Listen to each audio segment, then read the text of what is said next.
Hello police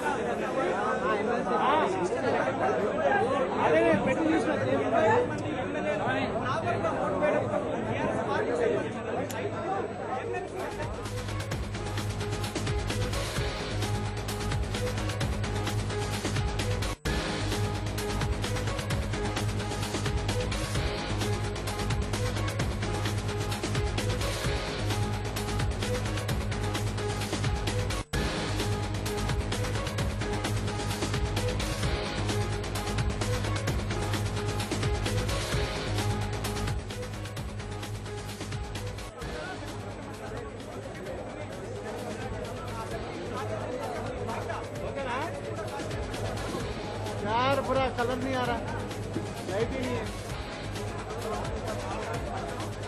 light बराबर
అంతా పైకి ఎక్కడ వాళ్ళకి జరగమని రిపోర్టర్ జరగమని రిపోర్టర్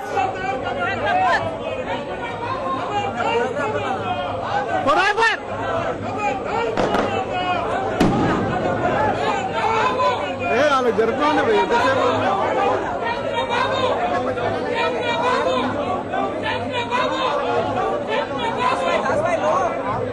లోగా అంట లోగా లోగా అడంచుడు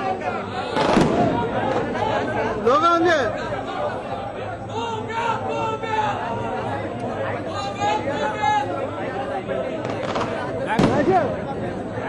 లోగా కతే జా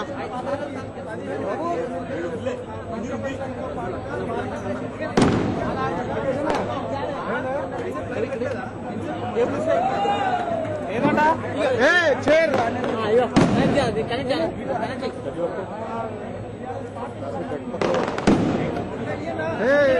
अरे स्टैंड दे रहा स्टैंड में अरे कैसा लेके देते हैं 3 साल आएंगे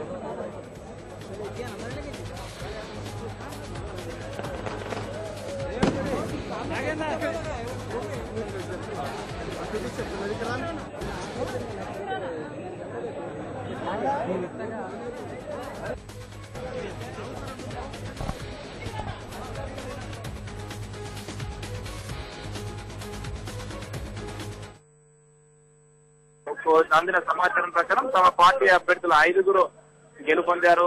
కాంగ్రెస్ అభ్యర్థి మరొకరు కూడా గెలిపారని వారందరూ కూడా సంతోషాలు వ్యక్తం చేశారు. మంత్రులు హరీష్ రావు, ఈటెల రాజేందర్, నాయన నరసింహారెడ్డి, ఇంద్రకరణ్ రెడ్డి, పోచారం శ్రీనివాస్ రెడ్డి తదితరులంతా సంబరాలు చేసుకుంటున్నారు. ఇదే సందర్భంలో వస్తున్న సమాచారం ప్రకారం ఒక 6 ఓట్లు చెల్లలేదని, 6 ఓట్లలో 5 ఓట్లు చెల్లలేదు, 1 ఓటు నోటాకు వేశారని అంటున్నారు. దీని ప్రకారం చూసుకుంటే ఆ తెలంగాణ రాష్ట్ర సమితి వారు చెప్తున్న దాని ప్రకారం తమకు కావాల్సిన తమ పార్టీ ఓట్లన్నీ తమకు పూర్తిగా పడ్డాయి.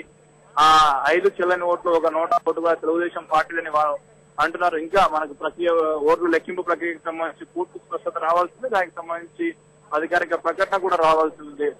తెలంగాణ రాష్ట్ర సమితి మాత్రం పూర్తి స్థాయి సంబరాలు మునిగి తెలుస్తున్నారు. తలసాని శ్రీనివాస్ యాదవ్, నాయన నరసింహారెడ్డి, పోచారం శ్రీనివాస్ రెడ్డి, దీంతో పాటు ఇతర ఎమ్మెల్సీ అభ్యర్థులు, ఎమ్మెల్సీ వీరందరూ కూడా ఉన్నారు. వాస్తవానికి ఓట్ల లెక్కింపు ప్రక్రియ కాస్త ముందుగానే పూర్తి కావాల్సినప్పటికీ ఈ ఓట్ల చెల్లుబాటుకు సంబంధించి కొంత సందిగ్ధం నెలకొన్న నేపథ్యంలో అధికారులు తీవ్ర తర్జన భర్జన పడ్డారు. ఎందుకంటే 1-2 ఓట్ల తేడాతోనే కొంచెం ఫలితాలు తారమయ్యే అవకాశం ఉన్న నేపథ్యంలో అధికారులు చాలా ఆసక్తి వ్యవహరించారు. ఆ చెల్లని ఓట్లకు సంబంధించి వారు 5 ఓట్లు మొదటి నుంచి మనం చెప్తున్న ప్రకారం 5 ఓట్లకు సంబంధించి కొంత సందిగ్ధత ఉన్న నేపథ్యంలో చెల్లుబాటు సంబంధించి పూర్తి సమాచారాన్ని తీసుకునే పనిలో పడ్డారు. అదే సందర్భంలో కేంద్ర ఎన్నికల సంఘాన్ని కూడా అధికారులు సంప్రదించినట్టు మనకు సమాచారం సంప్రదించి వాటికి సంబంధించి ఒక నిర్ణయం తీసుకున్నట్టు తెలుస్తుంది.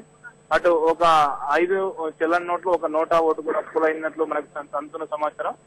ప్రస్తుతం తెలంగాణ రాష్ట్ర సమితి అభ్యర్థులు 5 ఉప ముఖ్యమంత్రి కడియం శ్రీహరి, మాజీ ప్రస్తుత మంత్రి తుమ్మల నాగేశ్వరరావు, అలాగే శాసనమండలి మాజీ ఉపసభాపతి నేతి విద్యాసాగర్, శాసనమండలి మాజీ సభ్యులు యాదవరెడ్డి, బోడెకుంటి వెంకటేశ్వర్లు, ఈ 5 అభ్యర్థులు గెలుపొందినట్లు వాళ్ళు చెప్తున్నారు. అలాగే కాంగ్రెస్ అభ్యర్థి ఆపుల లలిత కూడా గెలుపొందినట్లు వారు చెప్తున్నారు. తెలుగుదేశం అభ్యర్థి వేం నరేందర్ రెడ్డికి గెలుపు తీరానికి చేరుకోలేకపోయారని వారు అంటారు. ప్రస్తుతం శాసనసభ ప్రాంగణంలో వీరందరూ కూడా సంబరాలు చేసుకుంటున్నారు. మంత్రులు, ఎమ్మెల్యేలు, ఎమ్మెల్సీలు కూడా ఫలితాలను సంబంధించి పూర్తి వివరాలు తెలుసుకుంటారు. ఏం జరిగింది, ఎవరెవరికి ఎన్ని ఓట్లు పడ్డాయి, తాము కేటాయించిన పార్లమెంట్ ఓట్లు ఎవరెవరికి ఎన్ని పడ్డాయి, ఏంది సమాచారం తీసుకునే పనిలో ఉన్నారు. ప్రస్తుతం మరి కాసేపట్లో దీనికి సంబంధించి ఒక పూర్తి స్పష్టత వచ్చే అవకాశం ఉంది. ఎన్నికల రిటర్నింగ్ అధికారి సదారాం వాటికి సంబంధించి ఫలితాలను కూడా అధికారికంగా ప్రకటించే అవకాశం ఉంది. ఎన్నికల సంఘం పరిశీలకుడు ఐఏఎస్ అధికారి హర్ప్రీత్ సింగ్ కూడా పోలింగ్ కౌంటింగ్ కేంద్రం వద్ద ఉన్నారు. వారందరూ కూడా ఈ కౌంటింగ్ సంబంధించి పూర్తి స్థాయి పర్యవేక్షణ జరుపుతున్నారు. స్టూడియో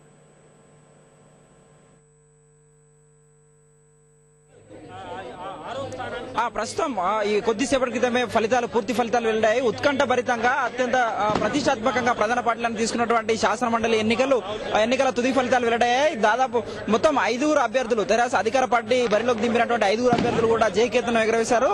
కాంగ్రెస్ పార్టీ నుంచి బరిలోకి దింపినటువంటి ఆకుల లలిత మహిళా కాంగ్రెస్ మాజీ అధ్యక్షురాలు, డిచ్పల్లి మాజీ ఎమ్మెల్యే ఆకుల లలిత విజయం సాధించినట్లుగా ప్రకటించారు. మొత్తంగా 6 స్థానాలకు జరిగినటువంటి ఎమ్మెల్సీ ఎన్నికల లెక్కింపు ప్రక్రియ పూర్తయింది. మొత్తంగా 6 స్థానాలకు గాను అధికార పార్టీ 5 స్థానాలు కైవసం చేసుకోగా కాంగ్రెస్ పార్టీ 1 స్థానాన్ని కైవసం చేసుకుంది. తెలుగుదేశం పార్టీకి సంబంధించి వేం నరేందర్ రెడ్డి బరిలో దిగారు. నిన్నటి నుంచి నాటకీయ పరిణామాల మధ్య ఆ పార్టీ ఎమ్మెల్యేలు ఉదయం ఓటు హక్కును వినియోగించుకున్నారు. మొత్తంగా 15 మంది సభ్యులు, 10 మంది తెలుగుదేశం పార్టీ సభ్యులతో పాటు మరో 5 సభ్యులు భాజపా భారతీయ జనతా పార్టీకి సంబంధించినటువంటి సభ్యులు ఉన్నారు. మొత్తంగా 15 మంది తమ ఓటు హక్కును వినియోగించుకున్నప్పటికీ ఆ పార్టీకి పోలైన ఓట్ల సంఖ్య మాత్రం 10గా నమోదైంది. మొత్తంగా మరో 5 ఓట్లు చెల్లుబాటు కాకుండా ఉన్నాయి. ఒకటి నోటాకు అంటే ఎవరు తమకు ఇష్టం లేనటువంటి ఓటుగా నమోదైంది. మొత్తంగా 120 మంది సభ్యులు ఉన్నటువంటి శాసనసభలో 120కి 118 ఓట్లు పోలాయి. 118 ఓట్లలో 85 ఓట్లు సమానంగా కాంగ్రెస్ అధికార పార్టీ తెలంగాణ రాష్ట్ర సమితికి దక్కాయి. ఈ 5 సభ్యులు సమానంగా పంచుకోవడంతో 85 ఓట్లు కూడా పూర్తిగా అధికార పార్టీకే పోలయ్యాయి. మిగిలిన 18 ఓట్లు 17 మంది కాంగ్రెస్ పార్టీ శాసనసభ్యులతో పాటు ఆ పార్టీకి ఉన్నటువంటి అనుబంధ సభ్యుడు దొంతి మాధవ్ రెడ్డితో కలిపి మొత్తం 18 మంది సభ్యుల బలం కాంగ్రెస్ పార్టీకి ఉంది. ఆ కాంగ్రెస్ పార్టీకి మొత్తం 18 మంది ఓట్లు కూడా నమోదయ్యాయి, పోలయ్యాయి. దీంతో ఆకుల లలిత జయకేతనం ఎగరేసినట్లుగా కొంతసేపటి క్రితం తుది ఫలితాలు వెల్లడయ్యాయి. అధికార పార్టీ నుంచి మంత్రులైనటువంటి ఖమ్మం జిల్లా ప్రాతినిధ్యం వహిస్తున్నటువంటి మంత్రి తుమ్మల నాగేశ్వరరావు, వరంగల్ జిల్లాకు ఉప ముఖ్యమంత్రిగా ఉన్నటువంటి వరంగల్ జిల్లాకు సంబంధించిన నేత కడియం శ్రీహరి జయకేతనం ఎగరవేశారు. వీరిద్దరితో పాటు మరో 3 ఎమ్మెల్సీలుగా ఎన్నికయ్యారు. బోడకుంటి వెంకటేశ్వర్, వరంగల్ జిల్లాకు సంబంధించిన బోడకుంటి వెంకటేశ్వర్లు, నల్గొండ జిల్లాకు సంబంధించి నేతి విద్యాసాగర్, వీరి ఇద్దరితో పాటు అదనంగా బరిలోకి దిగినటువంటి రంగారెడ్డి జిల్లాకు సంబంధించినటువంటి నేత యాదవరెడ్డి, 3 కూడా జయకేతనం ఎగరవేసినట్లుగా చెప్తున్నారు. మొత్తంగా అధికార పార్టీకి సంబంధించినటువంటి 5 శాసన మండలి సభ్యులుగా ఎన్నికయ్యారు. అటు కాంగ్రెస్ పార్టీ ప్రధాన ప్రతిపక్షంగా ఉన్న కాంగ్రెస్ పార్టీ కూడా ఈ ఎన్నికను అత్యంత ప్రతిష్టాత్మకంగా తీసుకుంది. 3 రోజులుగా రంగారెడ్డి జిల్లా గండిపేట సమీపంలో ఉన్నటువంటి గోల్కొండ రిసార్ట్ లో ప్రత్యేక క్యాంపు సమావేశం ఏర్పాటు చేసి అధిష్టానం పెద్దలతో ఎప్పటికప్పుడు సంప్రదింపులు జరుపుతూ ఎట్టి పరిస్థితులలో ఒక్క ఎమ్మెల్యేను కూడా చేజార్చుకోకుండా ఉండేందుకు కాంగ్రెస్ పార్టీ కట్టుదిట్టమైనటువంటి చర్యలు తీసుకుంది. అందులో భాగంగానే మొత్తంగా ఆ పార్టీకి ఉన్నటువంటి మొత్తం సభ్యులు, ఆ పార్టీకి ఉన్నటువంటి 18 మంది సభ్యులు కూడా మొత్తంగా 22 మంది సభ్యులు ఉన్నప్పటికీ ఇప్పటికే 4 శాసనసభ్యులు అధికార పార్టీలో గతంలోనే చేరిపోయారు.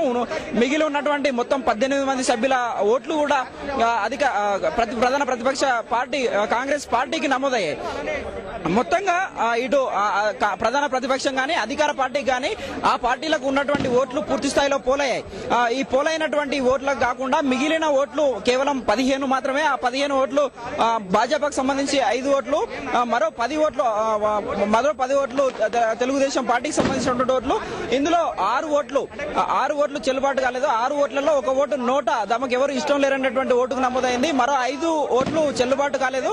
ఈ ఓట్లకు సంబంధించి కేంద్ర ఎన్నికల కమిషన్ తో సంప్రదింపులు జరిపిన తర్వాత తుది ఫలితాలు ప్రకటించడం జరిగింది. ముందు కేవలం 6 ఓట్లు చెల్లుబాటు కాలేదన్నటువంటి వార్తతో అన్ని పార్టీల్లో కూడా కొంత ఉత్కంఠ నెలకొని ఉంది. ఎవరికి పడ్డటువంటి ఓట్లు చెల్లుబాటు కాలేదన్నటువంటి ఉత్కంఠ నడుమ ఆ తర్వాత కేంద్ర ఎన్నికల కమిషన్ తో సంప్రదింపులు జరిపి ఆ ఓట్లు చెల్లుబాటు కావని ధృవీకరించుకున్న తర్వాత ఆ ఓట్లు ఎవరి అనేది చూస్తే అప్పుడు తెలుగుదేశం పార్టీ నుంచి బరిలో దిగినటువంటి వేం నరేందర్ రెడ్డికి కేవలం 9 ఓట్లు మాత్రమే పోలు కావడం జరిగింది. అందులో మిగిలిన 6 ఓట్లలో 1 నోటా 5 ఓట్లు చెల్లుబాటు కాకుండా పోయింది. మొత్తంగా నిన్న జరిగినటువంటి రేవంత్ రెడ్డిని అదుపులోకి తీసుకోవడం, లంచం, అదేవిధంగా ప్రలోభాలకు గురి చేశారు.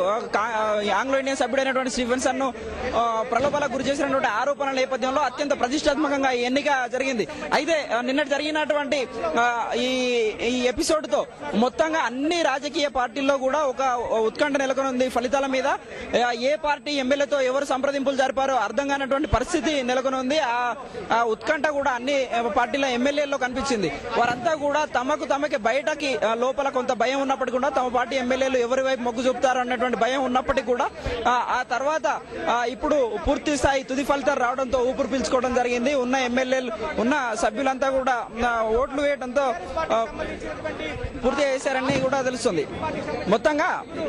మొత్తంగా ఎన్నికల తుది ఫలితాలు లభించిన తర్వాత ఇప్పుడు సాంత్వన పొందుతున్నారు. అధికార పార్టీకి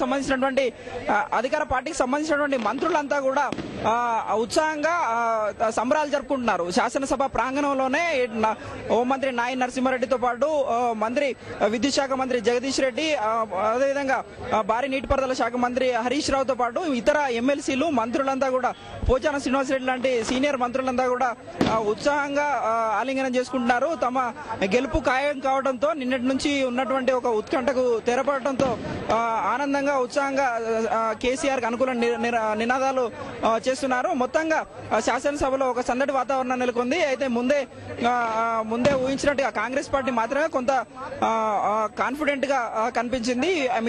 మిగతా పార్టీలో మాత్రం కొంత ఉత్కంఠ నెలకొంది. మొత్తంగా తుది ఫలితాల్లో అధికార పార్టీ 5 సభ్యులను కైవసం చేసుకోగా ప్రధాన ప్రతిపక్షం కాంగ్రెస్ పార్టీ ఒక స్థానాన్ని దక్కించుకుంది. మొత్తంగా మరొకసారి చెప్పాలంటే శాసన మండలి సభ్యులుగా అధికార పార్టీ నుంచి కడియం శ్రీహరి, ఉప ముఖ్యమంత్రిగా ఉన్నటువంటి కడియం శ్రీహరి, ఖమ్మం జిల్లా నుంచి ప్రాతినిధ్యం వహిస్తున్నటువంటి మంత్రి తుమ్మల నాగేశ్వరరావు, బోడకుంటి వెంకటేశ్వర, వరంగల్ జిల్లాకు సంబంధించినటువంటి బోడకుంటి వెంకటేశ్వర్లు, అదేవిధంగా నేతి విద్యాసాగర్, నల్గొండ జిల్లాకు సంబంధించిన నేతి విద్యాసాగర్, రంగారెడ్డి జిల్లాకు సంబంధించినటువంటి యాదవ రెడ్డి అధికార పార్టీ నుంచి 5 సభ్యులు ఎన్నికైనట్లుగా జయకేతనం ఎగరవేశారు. దానికి సంబంధించి ఇప్పుడే తుది ఫలితాలు వెల్లడాయి. అదేవిధంగా ప్రధాన ప్రతిపక్షంగా నుంచి నిజామాబాద్ జిల్లా డిచ్పల్లి మాజీ ఎమ్మెల్యే, మహిళా కాంగ్రెస్ మాజీ రాష్ట్ర అధ్యక్షురాలు ఆకుల లలిత జయకేతనం ఎగరవేశారు. అదేవిధంగా తెదేపా భాజపా కూటమి నుంచి బరిలోకి దిగినటువంటి వరంగల్ జిల్లాకు